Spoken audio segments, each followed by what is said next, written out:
ये शरीर में वो स्थान है जहां से जीवन भ्रूण में उतरता है। तो ये है ब्रह्मरंध्र। अगर भौतिक से परे के आयाम सतत एक लगातार सक्रिय प्रक्रिया बन जाते हैं। आप में से कुछ ने शायद अपनी शांभवी में यह महसूस किया होगा कि आपके सिर पर एक एंटेना आ गया है जो आपको जीवन का एक विशेष नजरिया दे रहा है।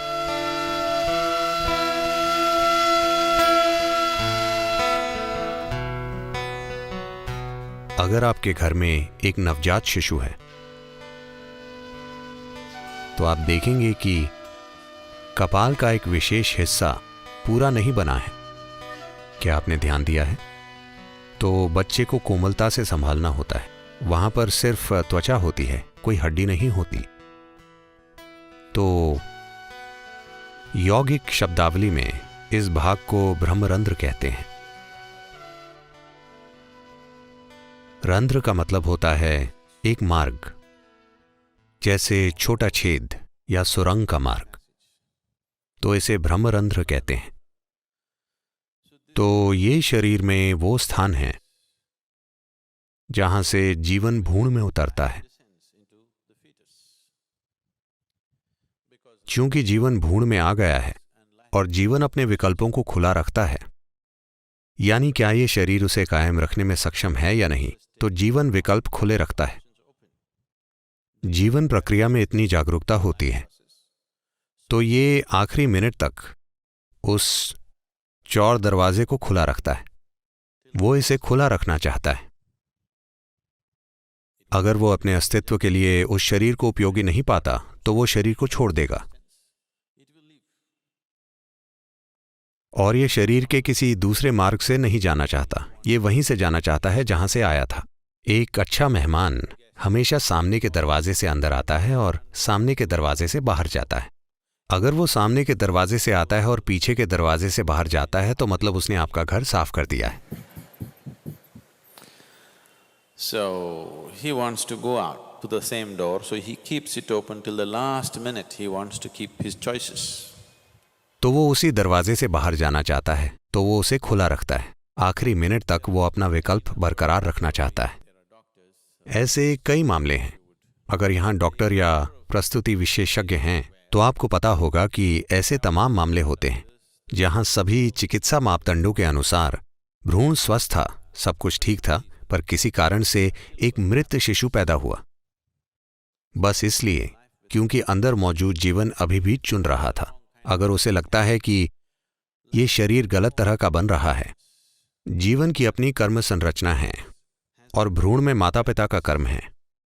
तो हालांकि वो अपने चुनाव से ही आया है, बात बस ये है 90% या उससे ज्यादा मौकों पर यह सही होता है, पर जीवन इस बात के प्रति सचेतन है कि ये कभी कभी गलत चुनाव कर सकता है।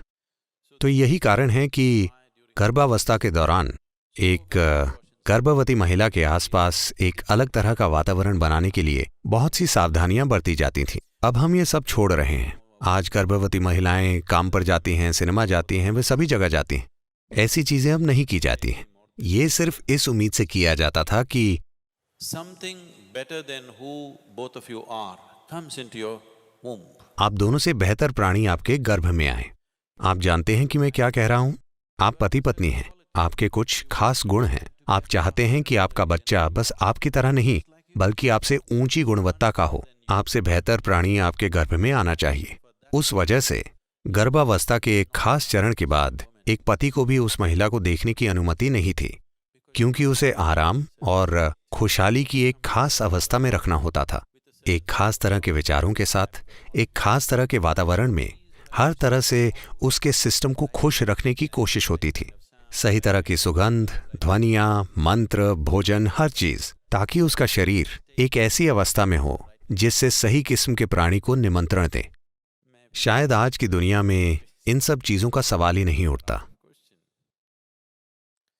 तो अगर कोई प्राणी इस खास भ्रूण में प्रवेश करता है और उसके शिशु बनने के दौरान उसे उपयुक्त नहीं पाता तो वो चला जाता है। इसलिए एक द्वार खुला रखा जाता है।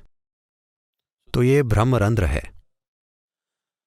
और एक दिन जब आप शरीर छोड़ते हैं उस समय भी आप किसी भी मार्ग से जा सकते हैं, लेकिन अगर आप ब्रह्मरंध्र से जाते हैं तो ये जाने का सबसे अच्छा तरीका है। अगर आप सचेतन रूप से शरीर के किसी भी हिस्से से जाते हैं तो ये ठीक है, लेकिन अगर आप ब्रह्मरंध्र से जा पाएं तो ये प्रस्थान करने का सबसे अच्छा तरीका है। तो चूंकि इस बारे में बहुत सी बातें होती हैं तो इस बारे में किताबें लिखी गई हैं। एक बात यह है कि इसकी काफी संभावना है कि हो सकता है कि कोई इंसान अपने सिर के ऊपर या माथे के बीच में चीजों की कल्पना करना शुरू कर दे। वे कई चीजों की कल्पना करते रहते हैं। आपको यह समझने की जरूरत है कि आप जहां भी अपने मन को केंद्रित करते हैं वहां कुछ हलचल होगी। अगर आप चाहें तो अभी आजमा सकते हैं। अपनी छोटी उंगली को ऐसे रखें और इसकी नोक पर ध्यान केंद्रित करें। आप देखेंगे कि 1 मिनट के भीतर वहां कुछ हलचल होगी। शरीर के किसी भी हिस्से पर अगर आप अपना ध्यान केंद्रित करते हैं तो आप कुछ हलचल पर गौर करेंगे। तो इसे आपके भीतर हो रही किसी महान प्रक्रिया के रूप में गलत नहीं समझा जाना चाहिए। बेशक थोड़ी शारीरिक हलचल यहां वहां होती रहती है। कभी कभी ऐसा आपके साथ होता है।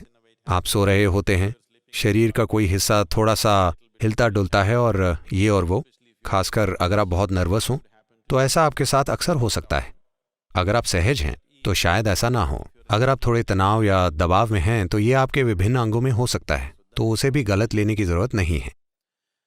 मुझे नहीं पता कि मुझे ये कहना चाहिए या नहीं, क्योंकि अगर मैं ये कहता हूं तो आप हर तरह की चीजों की कल्पना करना शुरू कर देंगे। अगर आप ध्यानमय हो जाते हैं, जो कि आप बन रहे हैं, जब आप शांभवी करते हैं, मुझे ये नहीं कहना चाहिए, ये हर तरह की चीजों को जन्म देगा, क्योंकि लोगों की कल्पना बहुत प्रचंड होती है। मैं हमेशा उन्हें ऐसा कुछ भी बताने से बचता हूं जो उनके अनुभव में नहीं है, क्योंकि वो हर तरह की चीजों की कल्पना करना शुरू कर देंगे। वैसे भी अगर आप खुद के साथ ऐसा मत कीजिए, ये जरूरी नहीं है। अगर मैं अपना हाथ अपने ब्रह्मरंध्र के ऊपर रखता हूं, यहां तक कि 4 फीट ऊपर तक भी अगर आप इसे रखते हैं, तो आप अपने हाथ में एक स्पष्ट भाव महसूस करेंगे जो हमेशा एक 8 के आकार में होगा। अगर आप अपनी ऊर्जाओं को एक खास तरीके से रखते हैं तो ऐसा हमेशा होगा। ऐसा हर इंसान के साथ हो सकता है, लेकिन यह भीतर होता है, यह शरीर से आगे नहीं बढ़ता, क्योंकि सिस्टम में मौजूद 114 चक्रों में से अंतिम 2 चक्र शरीर के बाहर हैं।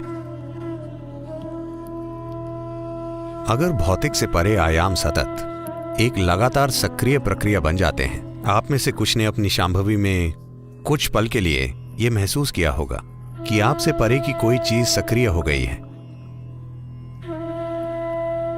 तो अगर आपकी भौतिकता से परे एक आयाम आपके भीतर एक निरंतर सक्रिय प्रक्रिया बन जाता है, तब कुछ समय बाद ये 2 चक्र जो निष्क्रिय और शरीर से बाहर होते हैं, वे सक्रिय हो जाते हैं। अगर वे सक्रिय हो जाते हैं तो मतलब आपके सिर पर एक एंटेना हो जाता है। आपने पुलिस एंटेना देखा है? आपको अपने सिर पर एक एंटेना मिल जाता है जो आपको जीवन का एक खास नजरिया देता है।